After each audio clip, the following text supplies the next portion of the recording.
Hello guys, இன்றைக்கி நாங்கள் இங்கிலாண்டில் லெஸ்டர்னு ஒரு பிளேஸில் இருக்க மியூசியத்துக்கு போயிருந்தோம். அங்கே அவங்க எப்படி பிறப்பு, அவங்க இறப்பை பற்றி போட்டிருந்தாங்க. அதில் அந்த குழந்தைங்க யூஸ் பண்ணுற பொம்மைங்க, அப்புறம் அவங்க இறந்தக்கப்புறம் எப்படி அவங்கள மம்மியாய்ஸாக வைப்பாங்கன்னு சொல்லிட்டு இது பண்ணிகிட்டு இருந்தாங்க. அந்த இறந்தவங்களுக்கும் கூட பக்கத்தில் பொம்மைகள் வைப்பாங்க, ஏன்னா அவங்களுக்கும் வந்து விளையாடுறது பிடிக்கும் அப்படின்னு சொல்லிட்டு. ஸோ இதெல்லாம் ரொம்ப மிஸ்டீரியஸாக இருந்துச்சுங்க. அது இல்லாமல் அந்த இறந்தவங்களை எப்படி பதப்படுத்தி வைக்கிறாங்கன்னா, அவங்க பக்கத்துலேயுமே அவங்க வச்சுருந்த பூனைகள் அந்த மாதிரி உருவத்தை வச்சுருக்காங்க. ஸோ அவங்கள பதப்படுத்தும் போதே வந்து பார்த்திங்கன்னா, ஒரு கட்டையலான பெட்டிக்குள்ளே ஒரு கலர் பண்ண சபை பெட்டி இருக்குது. அதுக்குள்ளே அவங்கள துணிகளை சுற்றி உள்ள மம்மியாக வச்சுருக்காங்க.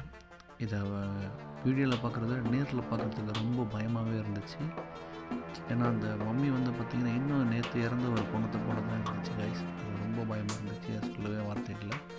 ஸோ அதை பார்த்தா அவங்களுக்கே தெரியும். சப்ஸ்கிரைப் பண்ணிக்கோங்க. தேங்க்யூ.